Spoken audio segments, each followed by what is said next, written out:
Good morning student. Standard है 7th, subject है हिंदी, उसमें काव्य दूसरी है तब याद तुम्हारी आती है। तो इस काव्य है उसको मैंने आपको पढ़ा दिया है। इस काव्य में क्या कहा गया है वो मैंने आपको समझा दिया है। फिर इस काव्य के जो शब्द, जो हार्ड वर्ड्स थे वो उसके मीनिंग मैंने आपको बता दिए।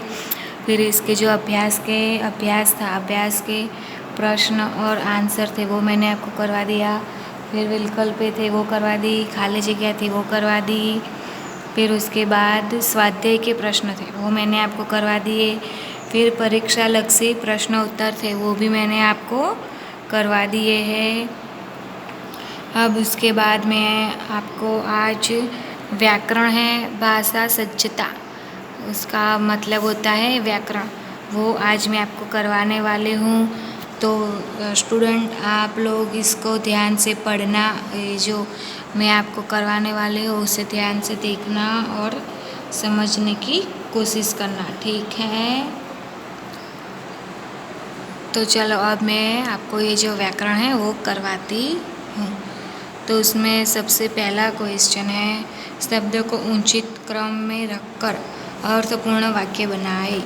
मतलब कि जो वाक्य दिए हुए हैं उनके शब्द आड़े अवड़े हैं, मतलब कि इधर के शब्द इधर है, इधर के शब्द इधर है।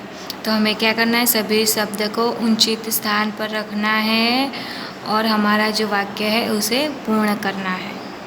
तो इसमें पहला है मैं फूलों भरता रंग कौन।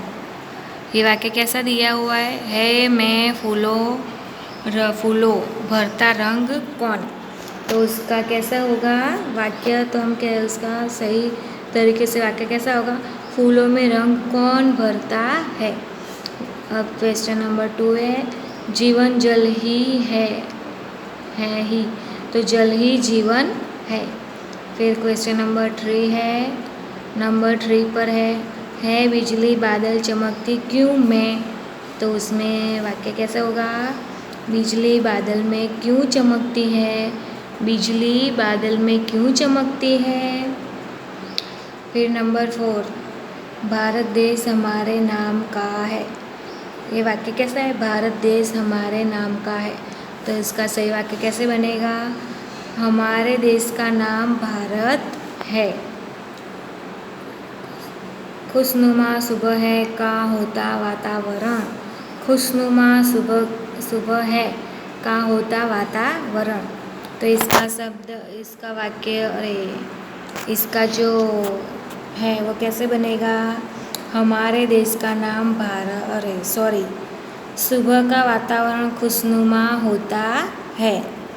अब क्वेश्चन नंबर 2 है, निम्नलिखित वाक्य को बहुवचन में लिखिए। चिड़िया उड़ती है, तो उसका क्या होगा, बहुवचन में चिड़ियाएँ उड़ती हैं। फिर है कली खिलती है, तो उसका आंसर होगा कलियाँ, उसका बहुवचन का होगा कलियाँ खिलती है। फिर अब नंबर 3 है, बूंदे गिरती है, तो उसका बहुवचन होगा बूंदे गिरती है।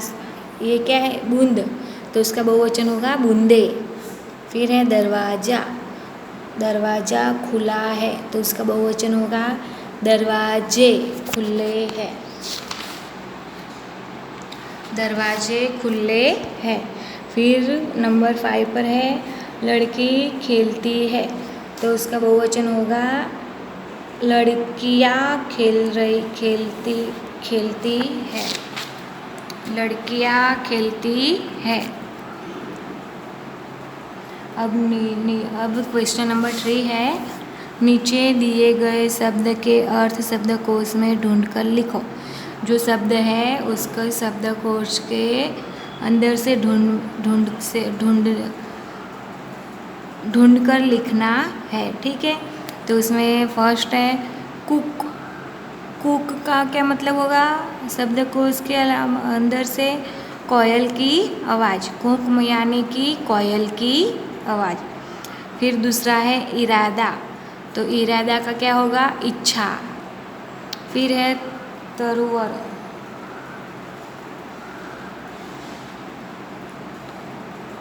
तरुवर का होगा वृक्ष या पेड़। तरुवर का क्या होगा? वृक्ष या पेड़।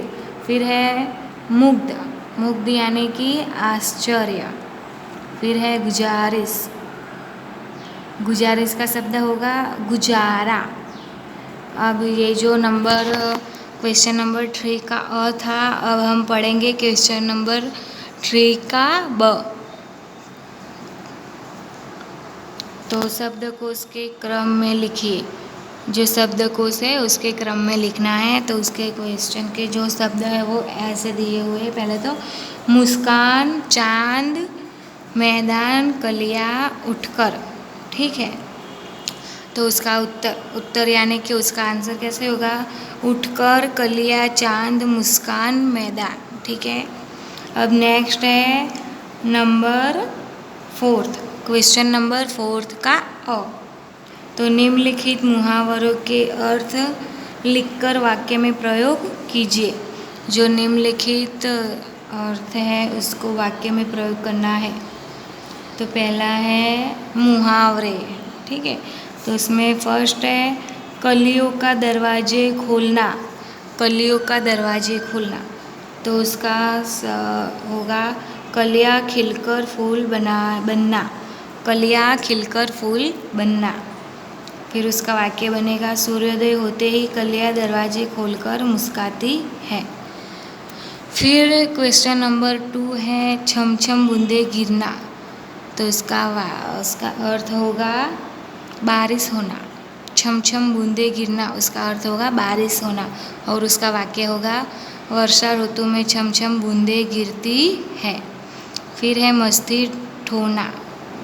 मस्ती ठोना, तो आनंद आना, खुशी फैलाना। तो उसका वाक्य होगा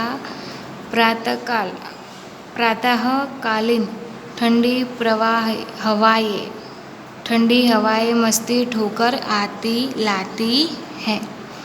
अब ये हो गया क्वेश्चन 4 का अ। अब हम करेंगे क्वेश्चन नंबर 4 का ब। तो निम्नलिखित शब्दों के विलोम यानी कि विरोधार्थी शब्द दीजिए। तो उसमें विरोधार्थी मतलब कि जो शब्द है उसका हमें एकदम उल्टा ही बताना है। तो सुबह, पहला है, फर्स्ट है सुबह। तो सुबह का विरोधार्थी होगा शाम। फिर नेक्स्ट 2 पर है खुशी। खुशी का विरोधार्थी होगा नाखुशी या उदासी। फिर नंबर 3 पर है खुशबू। खुशबू का विरोधार्थी होगा दुर्गंध या बदबू। फिर नंबर 4 बाहर, तो उसका विरोधार्थी होगा अंदर। फिर नंबर 5 पर है ठंडी। ठंडी का विरोधार्थी होगा गर्मी। फिर नंबर 6 पर है बहुत। बहुत का विरोधार्थी होगा कम। निम्नलिखित सब फिर जो देखो विद्यार्थी, हमने ये जो क्वेश्चन नंबर 4 था उसका अ कर दिया। फिर उसका क्वेश्चन नंबर 4 का ब था विरोधार्थी शब्द, विलोम शब्द, वो कर दिए। अब उसका नंबर 3 पर है क्वेश्चन नंबर 4 का क, वो करने जा रहे हैं। तो उसका क्या है, निम्नलिखित शब्द समूह के लिए एक शब्द लिखिए। मतलब कि जो वाक्य है वो उसका हमें एक शब्द में लिखना है। तो उसमें फर्स्ट है हरे भरे पेड़ पौधों का समूह। हरे भरे पेड़ पौधे का समूह, तो उसका शब्द समूह के लिए एक शब्द में क्या होगा, हरियाली। ये पूरा वाक्य है हरे भरे पेड़ पौधों का समूह, तो उसको एक शब्द में क्या लिख सकते हैं, हरियाली। वैसे ही नेक्स्ट नंबर 2, सृष्टि की रचना करने वाले, सृजनहार। हवा का झोंका, तो थर्ड है हवा का झोंका, तो उसका शब्द समूह है लहर या तरंग। ठीक है, तो स्टूडेंट आज मैंने आपको जो ये दूसरी काव्य है तुम्हारी याद तब तुम्हारी याद आती है, ये मैंने आज आपको पूरा पढ़ा दिया। इसका जो स्वाध्याय था वो पढ़ा दिया, इसके अभ्यास के प्रश्नोत्तर थे वो करवा दिए, व्याकरण था वो करवा दिया, उसके शब्द के अर्थ थे वो करवा दिए। अभी नेक्स्ट वीडियो में मैं आपको ये जो पाठ तीसरा है कुत्ते की वफादारी, वो करवाने वाली हूँ। तो इस वीडियो में जो मैंने आपको समझाया, आप ये वीडियो को देखना और समझने की ट्राई करना। Thank you.